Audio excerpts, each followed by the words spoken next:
बिस्मिल्लाहिर्रहमानिर्रहीम। अस्सलाम वालेकुम। आज हम बनाएंगे चिकन स्टीम रोस्ट, जो कि बहुत आसानी से बनेगा और हम इसे बग़ैर स्टीमर के बनाएंगे। सबसे पहले हमने चिकन के पीस लेंगे। तकरीबन 1.5 किलो हमने चिकन लिया है और इसके हमने पीस करवा लिए हैं। अब हम इनके ऊपर कट्स लगा लेंगे।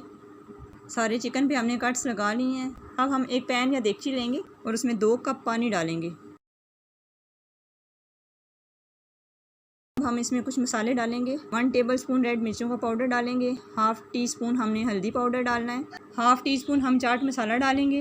1 टीस्पून हम नमक डालेंगे। 1 टीस्पून हम इसमें तिक्का मसाला डालेंगे, ये ऑप्शनल है। इसके बाद हम इसमें फूड कलर डालेंगे हाफ़ टी स्पून और 1 टेबलस्पून हम इसमें लहसुन का पेस्ट डालेंगे।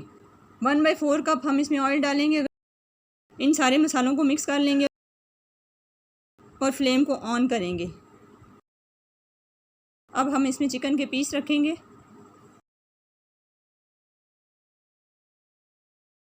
अब हम इसे कवर करके मीडियम हाई फ्लेम पे 10 मिनट के लिए पकाएंगे। 10 मिनट हो चुके हैं। सारे चिकन के पीसीस की साइड टर्न कर लेंगे।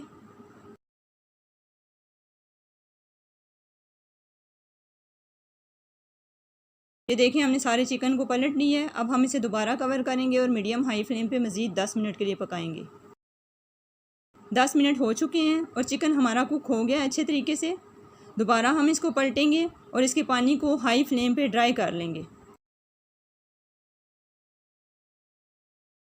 ये देखें चिकन का पानी सारा ड्राई हो चुका है। तकरीबन इसको 5 से 6 मिनट लगे हैं ड्राई होने में और इसका ऑयल अलग हो गया है। अब हम इसे डिश आउट करके आपको दिखाते हैं। ये देखें चिकन हमारा कितने अच्छे तरीके से स्टीम हुआ है। आप इसे चाहें तो स्मोकी फ्लेवर देने के लिए कोयले का स्मोक भी दे सकते हैं। तैयार है हमारा बहुत ही आसानी से और जल्दी बनने वाला चिकन स्टीम रोस्ट। आप इस रेसिपी को ज़रूर ट्राई करें। उम्मीद है आपको आज की हमारी रेसिपी पसंद आई हो। हमारी वीडियो को लाइक करें, कमेंट करें, हमारे चैनल को सब्सक्राइब करें। अगली वीडियो तक के लिए अल्लाह हाफिज़।